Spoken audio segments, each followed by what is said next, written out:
EPC contract drafting checklist.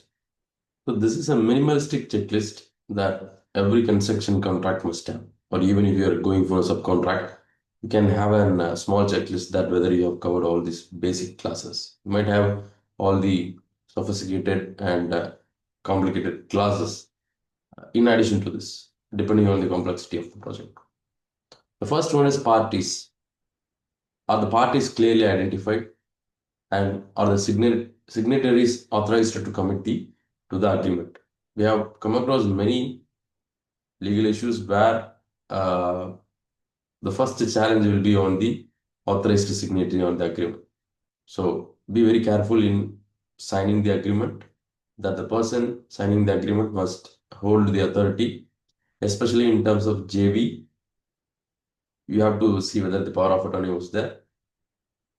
And next is the scope of work. This is a very basic one, that is the scope of work clearly defined and comprehensively described. That has to be checked. The next is the acceptance. Okay. Has the offer been formally accepted by the relevant party? Usually the contractor submits the offer to the employer and the employer accepts the offer, whether it has been done meticulously and whether the reference of the offer is being reflected in the contract. Consideration and responsibility. So without consideration, the acceptance will not become a formal contract. So does the contract state the consideration? What each party will get in return, right? So one party is going to get in terms of money, the other party is going to get in terms of value, the work done, and outline the responsibilities of the each parties. So this is a very detailed area where obligations of each party has to be recorded. If you see some of the construction contracts, the obligation of the contractor will be very clear, but the obligation of the employer will not be clear.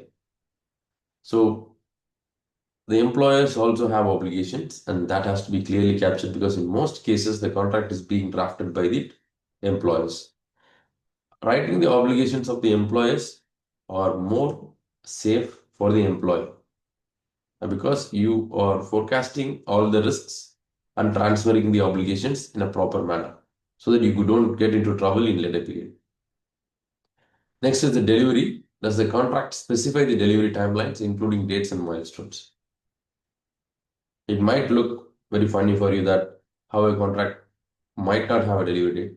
In my experience, I have seen contracts that doesn't have delivery dates. So sometimes people may forget to write the delivery dates, and sometimes they concentrate on all the other classes, but they forget the delivery dates, which is very important for the project to be delivered. Payment terms. So consideration or the cost is different. Payment terms is different. So are the payment terms and conditions clearly defined? So what are the milestones and whether they have to submit any bank guarantees and what will be the retention? Everything has to be clear. Variation or change orders. See, many contracts try to skip this class and see that if you don't write this class, the contractor doesn't have the entitlement to change. That doesn't mean that. Even though this clause is not there, the contractor is very clear for the entitlement if there's a change in the contract. However, if we write this contract very properly, like the process for the requesting, submitting the notices, what are the procedures, what are the timelines for approving. So if that is very clear, then it will be easy for both the parties to follow it and to make the necessary changes. So like in terms of FIDIC, there is a cap that if there is no, if the change is not more than overall 15% or 20%, the cost remains the same. But if it goes beyond that, then they have to renegotiate the 𝗣𝗿 cost. The most important class, the dispute resolution class. Are there any clear steps for resolving disputes? Like the dispute resolution directly doesn't speak about arbitration and litigation. It takes from negotiation, mediation, and DRB in some cases, and then the legal recourse solutions like arbitration or litigation.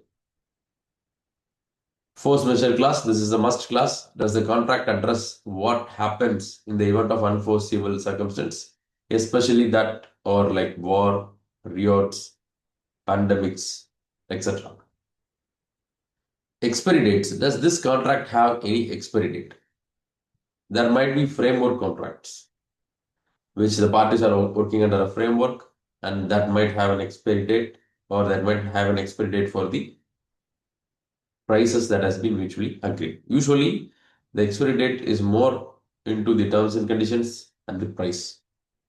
So what are the renewal terms? If the expiry gets automatically renewal, is there any renewal terms? That has to be clearly written. Penalties or fees. So does the contract define any penalties? For example, in some contracts, if the contractor is not providing the project manager or he's not providing the quality manager, for every day there will be a penalty of so many dollars or so many rupees. So that has to be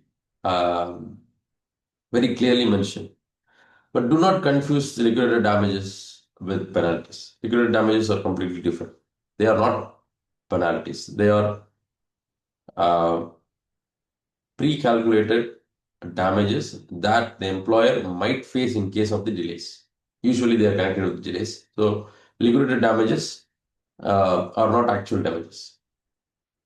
See, if you have an discussion within the contractual boundaries, then the contractor has to pay the liquidated damages without any reason for evidence for the actual damages from the client. But if it moves to the arbitration, then the client or the employer has to prove the actual damages for the liquidated damages. So what are the insurance and warranties? So are there any necessary insurance? Usually this contracted all risk insurance like car insurance, and warranty provisions will be usually different for the materials that has been delivered, and especially on the defect liability period part. Next is the default clause. If some party defaults or breaches from the contract, what is the remedy? Which party has to be compensated, and what is the level of compensation? Everything has to be here. Termination clause. Yes, that should be termination clause, because there might be circumstances where the contractor might terminate the contract, or the employer might terminate the contract.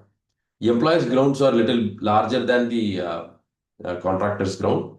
The employer can terminate the contract on convenience, that if he's not comfortable or due to any reasons they can terminate. And second is termination due to default. If the contractor is on default, then the employer can terminate. And then due to force majeure, if there is force majeure and the parties couldn't continue the project, then they can go for termination. And this goes both with both the parties of contractor and the employer. Contractor also has the provision of termination when the employer is in default. Usually it's not being used mostly, but there is a clause. Confidentiality clauses, like you have to sign any NDAs, or the NDAs might have any penalties or breaches for the confidentiality clauses.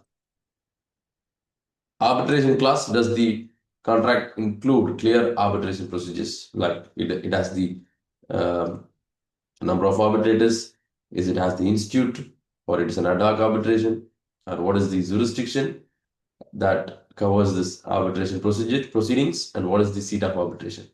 So these things has to be very clear in the arbitration clause. And choice of law. So what is the governing law for this agreement, for this contract? Has to be very clear. And limitations of damages. So if there are any limitations of damages, that has to be very clear. It might be consequential, it might be liquidated damages, or it might be any kind of damages. That should be a clear defined percentage or amount, so that it doesn't bring any ambiguities in the later stage. Thanks for watching. We'll come up with some interesting videos in future. Bye. Take care.